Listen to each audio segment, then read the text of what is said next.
Hello friends, आपका स्वागत है मेरे चैनल भक्ति की शक्ति में। आज मैं आपके लिए माँ लक्ष्मी की कथा लेकर आई हूँ। अगर आपको यह कथा पसंद आए तो कमेंट बॉक्स में माँ लक्ष्मी की जय अवश्य लिखें। कार्तिक अमावस्या के दिन लक्ष्मी पूजन का महापर्व दीपावली मनाया जाता है। इस दिन भगवान गणेश और माँ लक्ष्मी की पूजा करने का विधान है। इसके साथ ही मान्यता है कि इस दिन ही भगवान श्री राम लंका विजय कर अयोध्या लौटे थे, जिसकी खुशी में अयोध्या वासियों ने पूरी अयोध्या में दीप जलाकर दीपोत्सव मनाया था।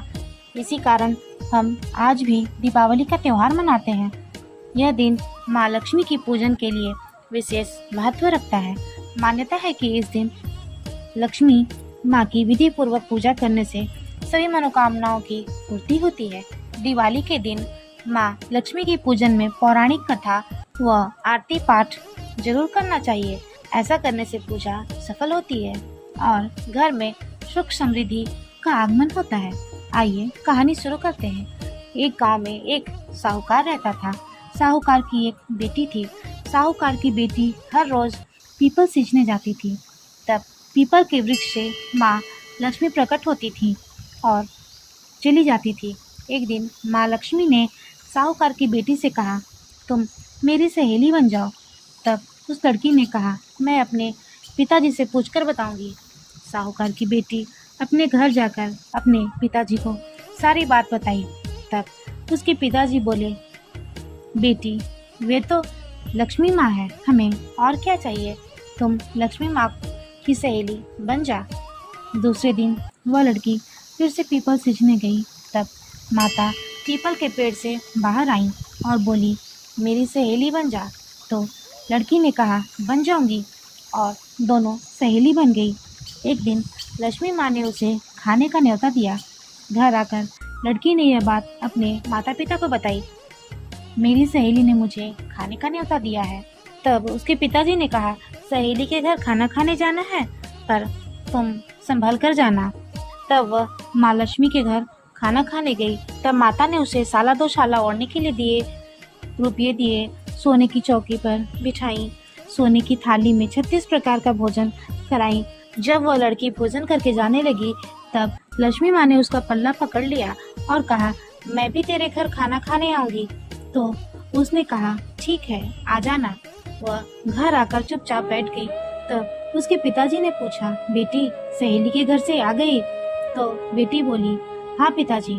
तब पिताजी बोले, फिर तुम उदास क्यों बैठी हो, क्या बात है?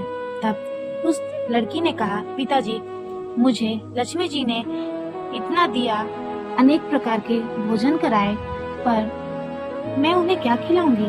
हमारे घर पर तो कुछ भी नहीं है और माता हमारे घर आना चाहती है।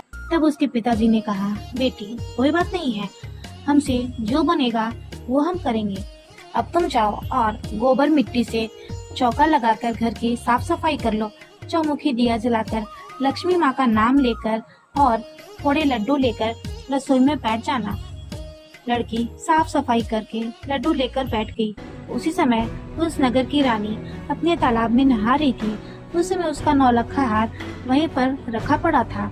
वहाँ से एक चील गुजरा और रानी का नौलखा हार लेकर उड़ गई। चील नौलखा हार उस लड़की के घर पर गिरा दी और वहाँ से लड्डू ले गई।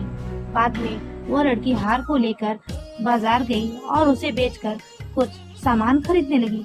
तो सोनार ने पूछा, क्या चाहिए?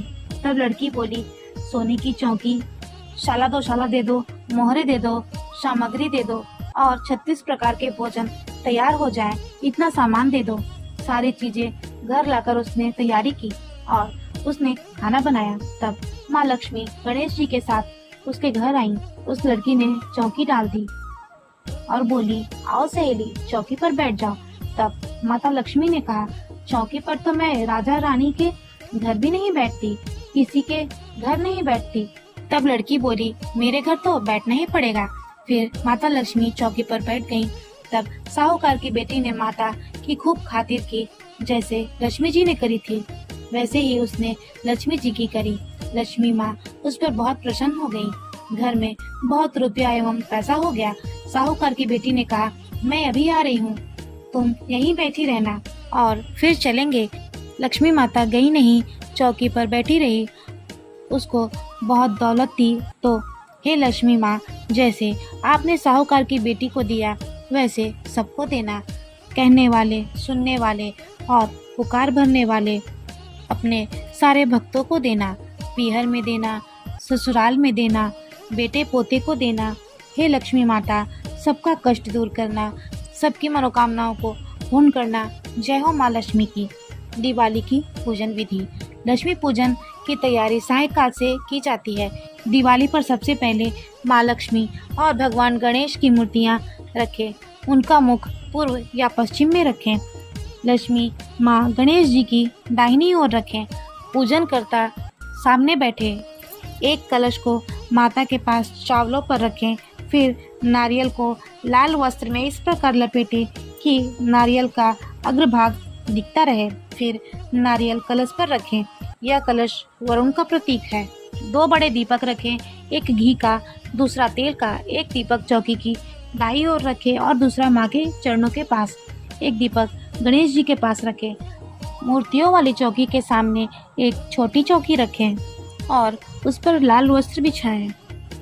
एक मुट्ठी चावल से लाल वस्त्र पर 9 ग्रह के प्रतीक 9 ढेरियां बनाएं। गणेश जी की और चावल की 16 ढेरियां बनाएं।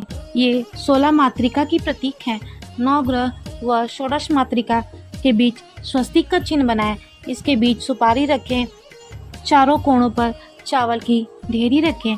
सबसे ऊपर या बीचों बीच ओम लिखें। छोटी चौकी के सामने 3 थाली और 3 जल से भरा कलश रखें। थालियों की निम्नानुसार व्यवस्था करें। 11 दीपक, खील बतासे, मिठाई, बर्फी, वस्त्र, आभूषण, चंदन, सिंदूर, कुमकुम, सुपारी, पान, फूल, दुर्वा, चावल, लौंग, इलायची, केसर, कपूर, हल्दी, चूने का लेप, सुगंधित पदार्थ, धूप, अगरबत्ती और एक दीपक। अब विधि विधान से पूजन करें। शुभ मुहूर्त में मौली, अबीर, चंदन, गुलाल, चावल, धूप बत्ती, नैवेद्य आदि लेकर सबसे पहले पवित्रीकरण करें। फिर सारे दीपकों को जलाकर उन्हें नमस्कार करें। उन पर चावल छोड़ें। पहले पुरुष, फिर स्त्रियां गणेश जी व लक्ष्मी माँ व अन्य देवी देवताओं का विधिवत पूजन करें। श्री शुक, लक्ष्मी शुक का पाठ करें। फिर फल चढ़ाएं और मंत्र का पाठ करें। फिर माता को मिठाई का भोग लगाएं और उनके सामने सिक्के रखकर पूजा करें। इसके साथ दुर्वा और गंगा जल से छींटे दें। नारियल और कलश की स्थापना करने के बाद दीपक में ज्योत जलाएं।